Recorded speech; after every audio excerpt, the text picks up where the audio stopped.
आदि अनंत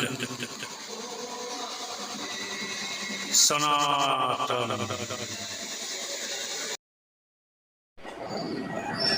तीज और त्योहारों का देश हिंदुस्तान, और आज है कजरी तीज। उसकी कहानी मैं आपको बता रहा हूँ।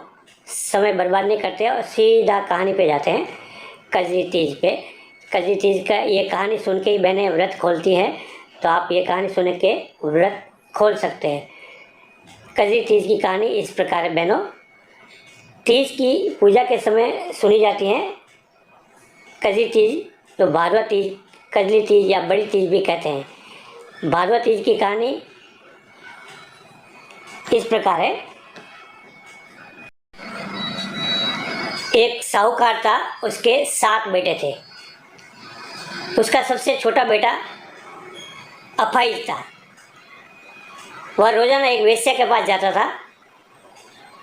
मैंने उसकी पत्नी बहुत ही पतिव्रता थी। सतयुग की बात है ये, आजकल की बात नहीं है। तो उसकी पत्नी पतिव्रता थी, खुद उसे कंधे पर बिठाकर वेश्या के यहाँ ले जाती थी। बहुत गरीब थी वो। जेठानिया के पास काम करके अपना गुजारा करती थी। छोटी बहू गरीब थी, उसकी सास ने उसके लिए भी एक सत्तू का छोटा सा लड्डू बना के शाम को पूजा करने के लिए रखा। शाम को पूजा करके जैसे ही वह सत्तू खाने लगी तो उसका पति बोला, मुझे पहले वेश्या के पास छोड़ कर आ। हर दिन की तरह उस दिन भी वह पति को कंधे पर बिठाकर छोड़ने गई, लेकिन पति उस दिन बोलना भूल गया कि तू जा। वह बाहर ही इसका इंतज़ार करने लगी। इतने में ज़ोर से वर्षा आने लगी और बरसाती नदी में पानी बहने लगा। कुछ देर बाद नदी की आवाज़ आने लगी। आवाज़ सुनकर उसने नदी की तरफ देखा तो एक दूध का दोना नदी में तैरता हुआ आता दिखाई दिया। उसने दोनों हाथों से उठाया और 7 बार उससे पीकर दोने के 4 टुकड़े किए और चारों दिशा में फेंक दिए। उधर तीज माता की कृपा से उस वेश्या ने अपना सारा धन उसके पति को वापस देकर सजा के लिए वहाँ से चली गई।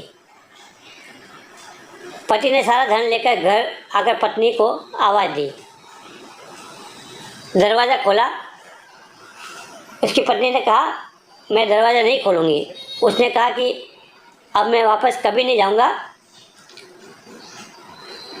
हम दोनों मिलकर सत्तू खाएंगे। लेकिन उसकी पत्नी को विश्वास नहीं हुआ। उसने कहा, मुझे वचन दो कि आप वेश्या के पास नहीं जाओगे। पति ने पत्नी को वचन दिया तो उसने दरवाज़ा खोला और देखा उसका पति घन और धन माल सहित खड़ा था। उसके सारे गहने कपड़े अपनी पत्नी को दे दिए। फिर दोनों ने बैठकर सत्तू खाया।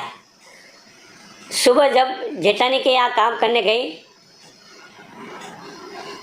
करने नहीं गई तो बच्चे उससे बुलाने आए। काकी चलो, सारा काम पड़ा है।